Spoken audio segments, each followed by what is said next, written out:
Hello दोस्तों, आप सभी का स्वागत है हमारे यूट्यूब चैनल एस कोचिंग पे। दोस्तों, यह आज का जो प्रश्न हम लेके आए हैं यह एनसीईआरटी का प्रश्न है, जो लूसेंट का, और इसमें सभी प्रश्न महत्वपूर्ण हैं। और इसमें जो एग्ज़ाम इसमें करंट में होने वाले हैं, बीपीएससी का, SSC MTS, UP police, Bihar police, MP police, यह जो एग्ज़ाम होने वाले हैं यह सभी एग्ज़ामों के लिए महत्वपूर्ण होंगे। तो चलिए स्टार्ट करते हैं। और इसमें हम जो पिछले वीडियो में कुछ प्रश्न गलती हो गए थे, उस प्रश्न को भी हम लेकर आए हैं। तो चलिए स्टार्ट करते हैं। यह प्रश्न इसमें बहुत महत्वपूर्ण रखेंगे। तो आज का पहला प्रश्न है, भारत का दूसरा नागरिक कौन होता है? तो भारत का दूसरा नागरिक कौन होता है? तो यह उपराष्ट्रपति होता है। भारत का दूसरा नागरिक उपराष्ट्रपति होता है। पहला नागरिक होता है राष्ट्रपति। कौन होता है? तो यह राष्ट्रपति होता है। तो इसको आप लोग याद रखिएगा, पहला नागरिक राष्ट्रपति होता है। सेकंड क्वेश्चन, भारत की पहली महिला राष्ट्रपति का नाम क्या है? तो यह भारत की पहली महिला राष्ट्रपति जो थी, यह प्रतिभा देवी सिंह पाटिल, यह भारत की पहली महिला राष्ट्रपति थी। महिला राष्ट्रपति। भारतीय संविधान का 73वां संविधान संशोधन किससे संबंधित है?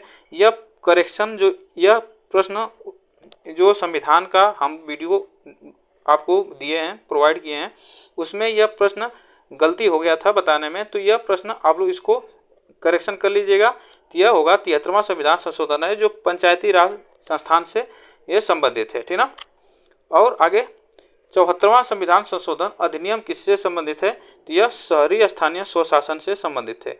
शहरी स्थानीय स्वशासन से संबंधित है 74वां संवैधानिक संशोधन अधिनियम। भारत में वर्तमान में कुल कितने उच्च न्यायालय हैं? तो यह 25 उच्च न्यायालय हैं। ये भी प्रश्न वीडियो में एक प्रश्न ये भी गलत हुआ था, तो वो उसमें हम 21 बताए थे, लेकिन यह 25 प्रश्न हमारा 25 उच्च न्यायालय है इसमें वर्तमान में भारत में। तो चलिए आगे चलते हैं। भारत की किस नदी को वृद्ध गंगा कहा जाता है? तो भारत की किस नदी को वृद्ध गंगा कहा जाता है? तो यह गोदावरी नदी को वृद्ध गंगा कहा जाता है। यह भी प्रश्न करेक्शन में है। दक्षिण भारत की गंगा किस नदी को कहा जाता है? तो यह कावेरी नदी को दक्षिण भारत की गंगा कहा जाता है। तो इसको आप लोग याद रखिएगा। भारत की वृद्ध गंगा किसे कहा जाता है? तो ये गोदावरी नदी को। और भारत की दक्षिण गंगा किसे कहा जाता है? तो यह कावेरी नदी को भारत की दक्षिण गंगा के नाम से जाना जाता है। उड़ीसा में कोणार्क मंदिर का निर्माण किसने करवाया था? उड़ीसा में कोणार्क मंदिर का निर्माण किसने करवाया था? तो यह नरसिंह देव थे। यह कोणार्क मंदिर का निर्माण कराया था। संविधान की व्याख्या कौन करता है? तो संविधान की व्याख्या न्यायपालिका करता है। आगे चलते हैं। प्रधानमंत्री का कार्यकाल कितने वर्ष का होता है? तो प्रधानमंत्री का कार्यकाल 5 वर्ष का होता है। नेक्स्ट क्वेश्चन, संघ सूची, राज्य सूची एवं समवर्ती सूची का उल्लेख संविधान के किस अनुसूची में है? तो आपको बताना या जानना जरूरी है। संघ सूची, राज्य सूची एवं समवर्ती सूची का उल्लेख संविधान के 7वीं अनुसूची में है। 7वीं अनुसूची में, इसको भी आप लोग याद रखिएगा। भारतीय संविधान किस न्यायालय में तदर्थ न्यायाधीश की नियुक्ति की व्यवस्था करता है? तदर्थ, तो यह सर्वोच्च न्यायालय में न्यायाधीश की तदर्थ व्यवस्था करता है। तदर्थ मतलब नियुक्ति की व्यवस्था करता है, तो यह सर्वोच्च न्यायालय करता है। आगे चलते हैं। ऋग्वेद काल में प्रमुख राजकीय पदाधिकारी कौन होता है? तो ऋग्वेद काल में प्रमुख राजकीय पदाधिकारी कौन होता है? तो पुरोहित यह थे जो ऋग्वेद काल में राजकीय पदाधिकारी था। हड़प्पा सभ्यता किस काल से संबंधित है? तो हड़प्पा सभ्यता यह कांस्य युग से संबंधित है। किससे संबंधित है? कांस्य युग से संबंधित है। हड़प्पा सभ्यता कांस्य युग से संबंधित है। किस धातु से सिंधुवासी परिचित नहीं थे? तो किस धातु से सिंधुवासी परिचित नहीं थे? तो यह लोहा से सिंधुवासी परिचित नहीं थे। राष्ट्रपति को किस विधि से हटाया जा सकता है? तो राष्ट्रपति को महाभियोग द्वारा हटाया जा सकता है। महाभियोग द्वारा हटाया जा सकता है। हड़प्पा सभ्यता के उत्खननकर्ता कौन थे? हड़प्पा सभ्यता के उत्खननकर्ता कौन थे? तो दयाराम साहनी थे। यह हड़प्पा सभ्यता के उत्खननकर्ता थे। भारतीय रेल संविधान के किस सूची का अवयव है? भारतीय रेल किस सूची का अवयव है संविधान के? तो यह संघ सूची का अवयव है। डिडवाना झील किस भारतीय राज्य में स्थित है? तो डिडवाना झील यह राजस्थान में अवस्थित है। इसको आप लोग याद रखिएगा। भारत में बाघों के संरक्षण हेतु प्रोजेक्ट टाइगर की शुरुआत किस वर्ष की गई? तो भारत में बाघों के संरक्षण हेतु प्रोजेक्ट टाइगर की शुरुआत 7 अप्रैल 1973 को की गई थी। 7 अप्रैल 1973 को की गई थी। मानव शरीर के किस अंग में आयोडीन संचित रहता है? तो मानव शरीर के किस अंग में आयोडीन संचित रहता है? तो यह थायराइड ग्रंथि जो होती है उसमें आयोडीन संचित रहता है। सौरमंडल में सबसे बड़े प्राकृतिक उपग्रह कौन सा है? तो सौरमंडल में सबसे बड़े जो प्राकृतिक उपग्रह है यह गैनीमीड है, जो कि सबसे बड़ा प्राकृतिक ग्रह है। और यह किस ग्रह पे, आप लोग इसको कमेंट बॉक्स में बताइएगा। यह आप लोग कमेंट में बताइएगा किस ग्रह पर है गैनीमीड, किस ग्रह पर है। आगे चलते हैं। सागा दावा किस धर्म का एक प्रमुख त्योहार है? सागा दावा किस धर्म का एक प्रमुख त्योहार है? तो यह बौद्ध धर्म का एक प्रमुख त्योहार है। सागा दावा बौद्ध धर्म का एक प्रमुख त्योहार है। नामदफा राष्ट्रीय उद्यान किस राज्य में स्थित है? तो नामदफा राष्ट्रीय उद्यान यह अरुणाचल प्रदेश में स्थित है। आगे चलते हैं। झारखंड राज्य में स्थित पंचेत बांध किस नदी पर बना है? यह आपसे ये भी जानते रहिए पंचेत बांध कहाँ पे है? तो झारखंड में है। किस नदी पे है? तो यह दामोदर नदी पे पंचेत बांध दामोदर नदी पे है। आगे चलते हैं। 1857 ईस्वी के सैनिक विद्रोह में झांसी की रानी लक्ष्मीबाई ने किसके सहयोग से ग्वालियर से विद्रोह किया? तो यह तात्या टोपे के सहयोग से रानी लक्ष्मीबाई ने विद्रोह किया था। भारत में सबसे अधिक काली मिट्टी किस राज्य में पाई जाती है? तो भारत में सबसे अधिक काली मिट्टी पाई जाती है महाराष्ट्र में पाई जाती है। सबसे ज़्यादा काली मिट्टी महाराष्ट्र में पाई जाती है। मौर्य वंश का सबसे महान शासक कौन था? तो मौर्य वंश का सबसे महान शासक था सम्राट अशोक था। मौर्य वंश का सबसे महान शासक था। किस युद्ध के पश्चात सम्राट अशोक को युद्ध से घृणा हो गई और उन्होंने जीवन में कभी भी युद्ध न करने की प्रतिज्ञा ली? तो यह कलिंग युद्ध जो था, उस युद्ध में सम्राट अशोक को यह युद्ध से घृणा हो गई और उसके बाद कभी प्रतिज्ञा लिया कि मैं कभी युद्ध नहीं करूंगा। किस घटना के बाद महात्मा गांधी ने असहयोग आंदोलन को वापस ले लिया? तो यह चौरी चौरा कांड के वजह से असहयोग आंदोलन महात्मा गांधी जी ने वापस ले लिया। 1857 में हुए सैनिक विद्रोह का मुख्य कारण क्या था? तो यह मुख्य कारण था चर्बी वाले कारतूस। जो 1857 में सैनिक विद्रोह हुआ था, यह चर्बी वाले कारतूस इसका मुख्य कारण था। ठीक, आगे चलते हैं। चंपारण विद्रोह के परिणाम स्वरूप ब्रिटिश सरकार को कौन सी पद्धति समाप्त करनी पड़ी थी? तो चंपारण विद्रोह के बाद यह 3 कठिया पद्धति थी, जहां पे 3/20 भाग पे किसानों को नील की खेती करना अनिवार्य था। इसी को 3 कठिया पद्धति कहा जाता था। तो यह इसको आप लोग याद रखिएगा। लखनऊ समझौता कब और किसके बीच हुआ था? तो लखनऊ समझौता कब और किसके बीच हुआ? यह 1916 ईस्वी में मुस्लिम लीग और भारतीय राष्ट्रीय कांग्रेस के बीच हुआ था। मुस्लिम लीग और भारतीय राष्ट्रीय कांग्रेस के बीच हुआ था 1916 में। आगे चलते हैं। ऋग्वेद में सबसे अधिक मंत्र किस देवता की स्तुति में लिखे गए हैं? तो ऋग्वेद में सबसे अधिक मंत्र इंद्र की स्तुति में लिखे गए हैं। इंद्र देवता के स्तुति में लिखे गए हैं। भारतीय संविधान का कौन सा अनुच्छेद किसी भी सरकारी कार्यालय में रोजगार में भेदभाव का निषेध करता है? तो यह अनुच्छेद जो हमारा 16 है, यह सरकारी कार्यालयों में भेदभाव का निषेध करता है। किसी भी रोजगार में भेदभाव का निषेध करता है। आगे चलते हैं। गौतम बुद्ध के उपदेश मुख्य रूप से कहाँ पाए जाते हैं? तो गौतम बुद्ध के उपदेश मुख्य रूप से कहाँ पाए जाते हैं? तो यह सूत पिटक में इनका उपदेश पाए जाते हैं। आप लोग इसको याद रखिएगा। गौतम बुद्ध के उपदेश जो यह सूत पिटक में मिलते हैं। आगे चलते हैं। बिंबिसार किस वंश के राजा थे? बिंबिसार किस वंश के राजा थे? तो यह हर्यक वंश के राजा थे। किस वंश के राजा थे? तो हर्यक वंश के राजा थे बिंबिसार। कौन सा ब्रिटिशियन भारत का पहला वायसराय था? तो कौन सा ब्रिटिशियन था? तो यह लॉर्ड कैनिंग था, जो भारत का पहला वायसराय था। आगे चलते हैं। किसने अमर सोनार बांग्लादेश का राष्ट्रगान लिखा?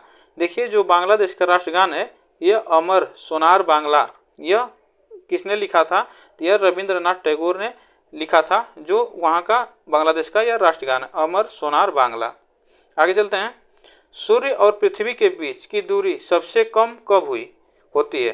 तो सूर्य और पृथ्वी की दूरी सबसे कम कब होती है? तो यह 3 जनवरी को सबसे कम दूरी होती है, सूर्य और पृथ्वी के बीच की दूरी। क्षेत्रफल की दृष्टि से भारत का विश्व में कौन सा स्थान है? तो क्षेत्रफल की दृष्टि से भारत का विश्व में कौन सा स्थान है? तो यह 7वां स्थान है क्षेत्रफल की दृष्टि से। आगे चलते हैं। पृथ्वी को बढ़ते हुए तापमान से बचाने के लिए अंतर्राष्ट्रीय सम्मेलन कहाँ हुआ था? तो पृथ्वी को बढ़ते हुए तापमान से बचाने के लिए यह अंतर्राष्ट्रीय सम्मेलन कहाँ हुआ था? तो रियो डी जेनेरियो में हुआ था। इसको आप लोग याद रखिएगा। यह रियो डी जेनेरियो जो हुआ था, यह कब हुआ था? तो यह 1992 में हुआ था। कब हुआ था? 1992 में हुआ था। आप इसको भी याद रखिएगा। किस राज्य में आरक्षित वन क्षेत्र सबसे अधिक है? तो यह सबसे अधिक जो वन क्षेत्र है यह मध्य प्रदेश में सबसे ज़्यादा वन क्षेत्र है। इसे मध्य प्रदेश को टाइगर स्टेट के नाम से भी जानते हैं। इसको भी याद रखिएगा, टाइगर स्टेट के नाम से भी जानते हैं। आगे चलते हैं। गौतम बुद्ध के जन्म के समय पाटलिपुत्र का सम्राट कौन था? तो यह गौतम बुद्ध के समय पाटलिपुत्र का सम्राट कौन था? तो बिंबिसार था। इसमें पाटलिपुत्र पटना के नाम से जाना जाता है। पाटलिपुत्र इसमें पटना के नाम से जाना जाता है। आगे चलते हैं। विश्व का क्षेत्रफल में भारत का क्षेत्रफल कितना है? विश्व का क्षेत्रफल में भारत का क्षेत्रफल कितना है? यह है 2.42%, मतलब 2.42% प्रतिशत है। इसको भी आप जानते रहिए, यह मोस्ट इम्पॉर्टेंट है। भारत में कैबिनेट मिशन का आगमन किस वर्ष हुआ था? तो भारत में कैबिनेट मिशन का आगमन किस वर्ष हुआ था? तो यह 1946 में कैबिनेट मिशन का हुआ था आगमन, 1946 में। उत्तर प्रदेश में यूरेनियम किस जिले में पाया जाता है? तो उत्तर प्रदेश में यूरेनियम सबसे ज़्यादा ललितपुर में पाया जाता है। ललितपुर जो जिला है, यह यूरेनियम उत्तर प्रदेश में सबसे ज़्यादा पाया जाता है। भारत के मानक समय और ग्रीनविच के मानक समय में कितना अंतर है? तो भारत के मानक समय और ग्रीनविच के मानक समय में 5 घंटा 30 मिनट का अंतर है। 5 घंटा 30 मिनट का अंतर है। काला सोना किस खनिज को कहा जाता है? तो काला सोना कोयला को कहा जाता है। सबसे ज़्यादा कोयला यह पाया जाता है, इसी को काला सोना कहा जाता है। भारत के कितने राज्य तट रेखा से लगे हुए हैं? तो भारत के कितने राज्य तट रेखा से लगे हुए हैं? तो 9 राज्य है जो कि तट रेखा से लगे हुए हैं। किस यहाँ पे तट रेखा की बात करेगा तो आप लोग इसको याद रखिए, जो तट रेखा इस तरह जो होती है, यहाँ पे गुजरात, महाराष्ट्र, यह जो पश्चिम बंगाल तक जाता है, यह तट रेखा से 8 राज्य लगे हुए हैं। किस स्थान पर बुद्ध ने 5 सन्यासियों के साथ संघ की स्थापना की?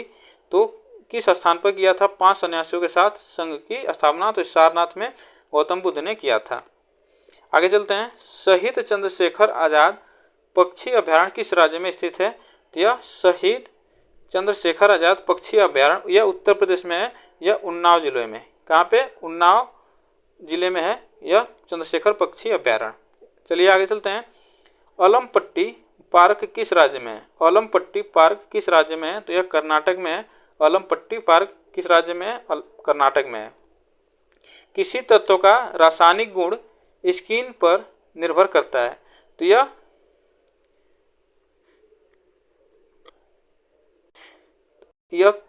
किसी तत्व का रासायनिक गुण जो होता है यह किस पर निर्भर करता है? यहाँ पे किस पर होगा, किस पर निर्भर करता है? तो यह परमाणु संख्या पर निर्भर करता है। किस पर निर्भर करता है? तो परमाणु संख्या पर निर्भर करता है। आगे चलते हैं। महाबलीपुरम मंदिर किस राज्य में स्थित है? तो महाबलीपुरम मंदिर यह तमिलनाडु राज्य में स्थित है। किस राज्य में है? तो तमिलनाडु राज्य में स्थित है। आगे चलते हैं। प्रथम विश्व युद्ध कब हुआ था? तो प्रथम विश्व युद्ध हुआ था यह 1914 से 1918 के बीच हुआ था, यह प्रथम विश्व युद्ध। आगे चलते हैं। पोंगल किस राज्य का त्यौहार है?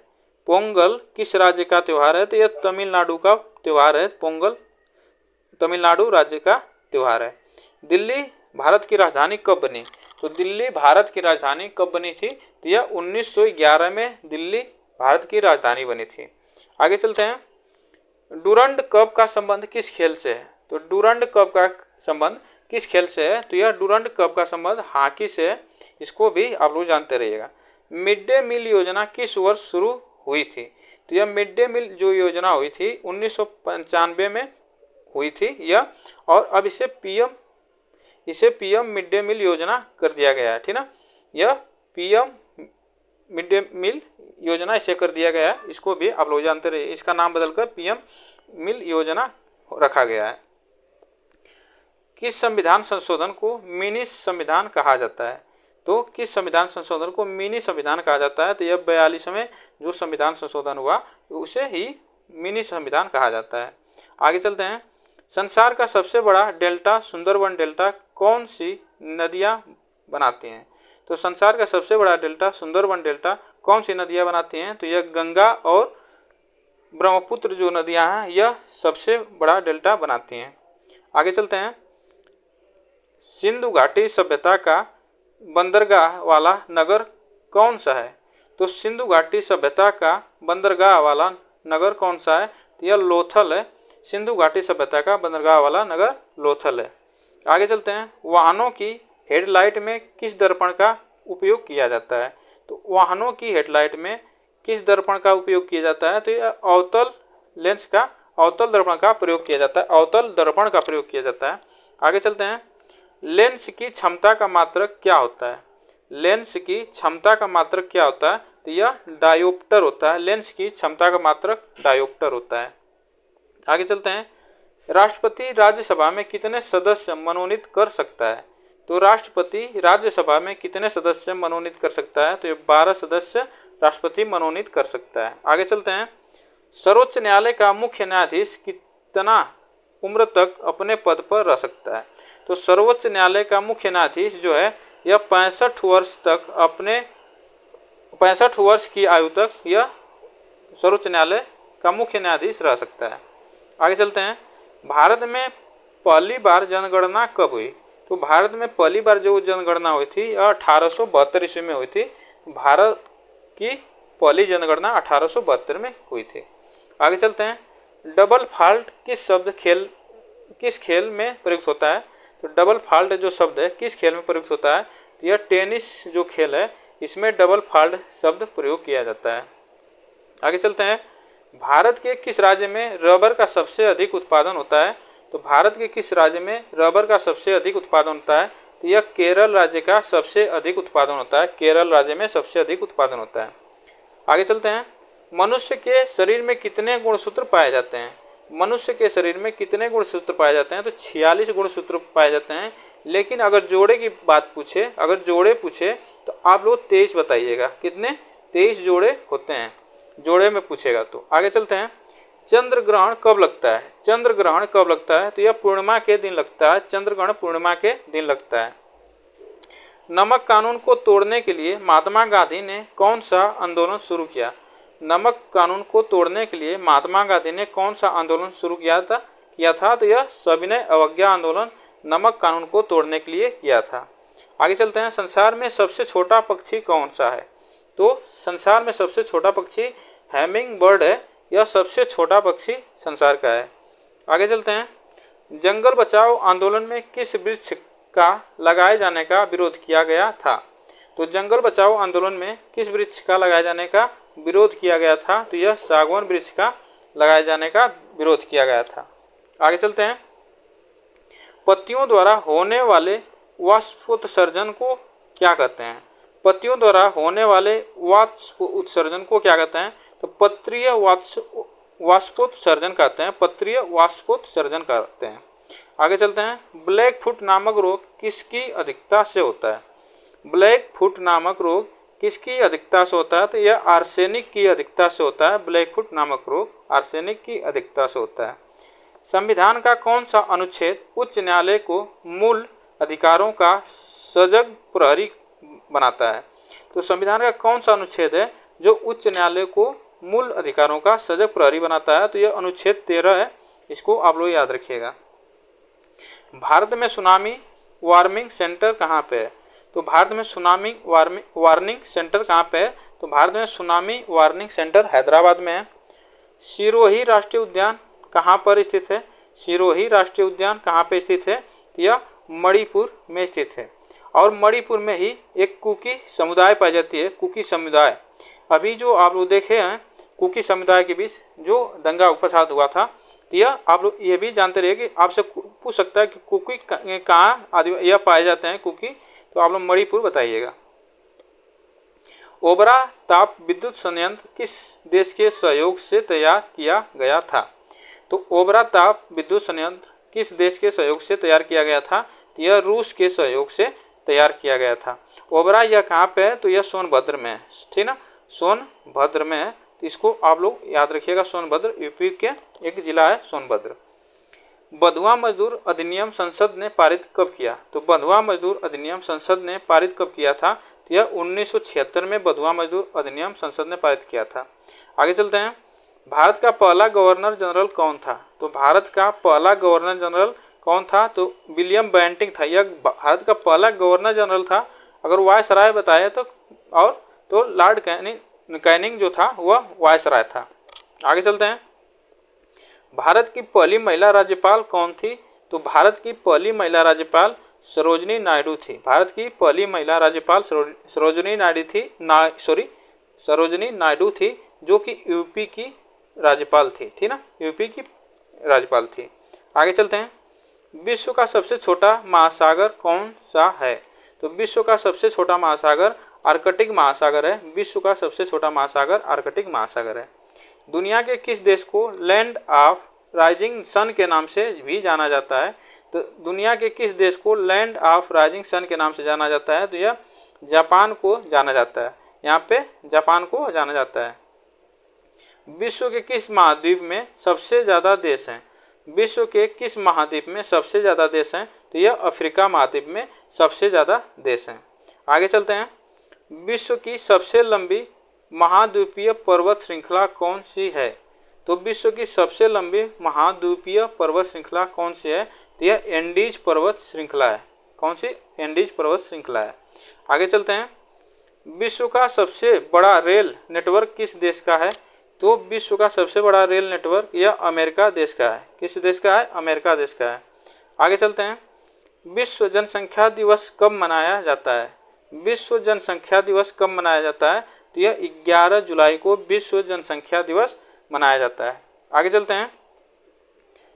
आदि मानव ने सबसे पहले किस जानवर को पालतू पशु बनाया? तो आदि मानव ने सबसे पहले कुत्ता को पालतू बनाया था। कुत्ता को पालतू बनाया था। मानव ने आग का प्रयोग किस काल में प्रारंभ किया था? मानव ने आग का प्रयोग किस काल में प्रारंभ किया था? तो नवपाषाण काल में प्रारंभ किया था। आगे चलते हैं। रजिया सुल्तान किसकी बेटी थी? रजिया सुल्तान किसकी बेटी थी? तो यह इल्तुतमिश की बेटी थी रजिया सुल्तान। आगे चलते हैं। बाल विवाह की प्रथा किस काल में आरंभ हुई थी?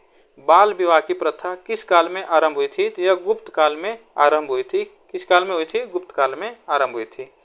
भारत के मध्य से कौन सी रेखा गुजरती है? भारत के मध्य से कौन सी रेखा गुजरती है? तो भारत के मध्य से कर्क रेखा गुजरती है। कौन सी रेखा गुजरती है? कर्क रेखा गुजरती है। और कितने, इसमें से आगे चलेंगे, कर्क रेखा कितने राज्यों से होकर गुजरती है? तो आप लोग बताइएगा। 8 राज्यों से होकर गुजरती है। ठीक, 8 राज्यों से होकर गुजरती है। भारत के किस राज्य की समुद्र तट रेखा सबसे लंबी है? तो भारत के किस राज्य की समुद्र तट रेखा सबसे लंबी है? तो ये गुजरात राज्य की समुद्र तट रेखा सबसे लंबी है। भारत में शीत मरुस्थल कौन सा है? भारत में शीत मरुस्थल कौन सा है? तो यह लद्दाख है, जो सबसे ठंडा रेगिस्तान है भारत का। आगे चलते हैं। भारत की संविधान सभा की पहली बैठक कब हुई थी? तो भारत की संविधान सभा की पहली बैठक हुई थी 1946 में पहली बैठक हुई थी। आगे चलते हैं। भोजन में उपस्थित ऊर्जा को किसमें मापा जाता है? तो भोजन में उपस्थित ऊर्जा को कैलोरी में मापा जाता है। आगे चलते हैं। दूध का घनत्व मापने के लिए कौन से उपकरण का इस्तेमाल किया जाता है?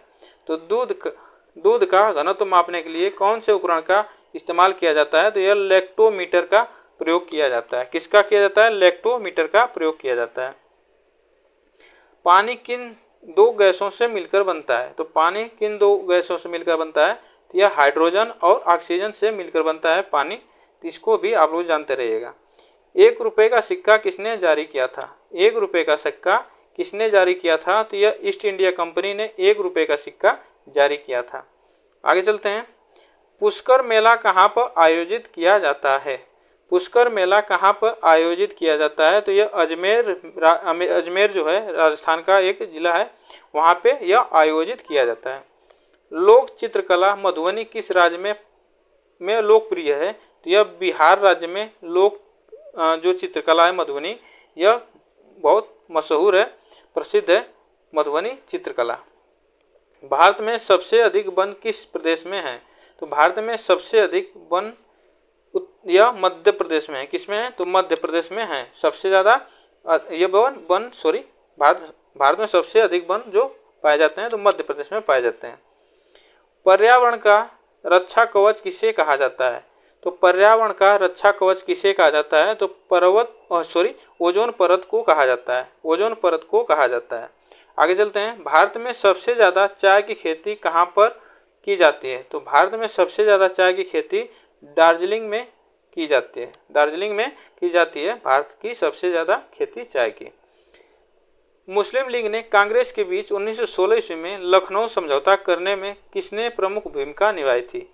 जो 1916 में मुस्लिम लीग और कांग्रेस जो पार्टी थी उसमें की उन दोनों के बीच समझौता हुआ था, तो उसमें जो मुख्य भूमिका निभाई थी बाल गंगाधर तिलक और मोहम्मद अली जिन्ना, यह 2 लोग थे जो मुख्य भूमिका में थे। काकोरी कांड कब हुआ था? काकोरी कांड कब हुआ था? तो यह 9 अगस्त 1925 को हुआ था काकोरी कांड। ठीक ना। तो यह दोस्तों आज का ये 110 प्रश्न था। आप लोग को वीडियो कैसी लगी कमेंट बॉक्स में जरूर बताइएगा, और जो लोग नए जुड़ रहे हैं प्लीज़ आप लोग चैनल को सब्सक्राइब करिएगा और वीडियो को लाइक शेयर जरूर करिएगा। फिर मिलेंगे नेक्स्ट वीडियो में। आज के लिए बस इतना ही।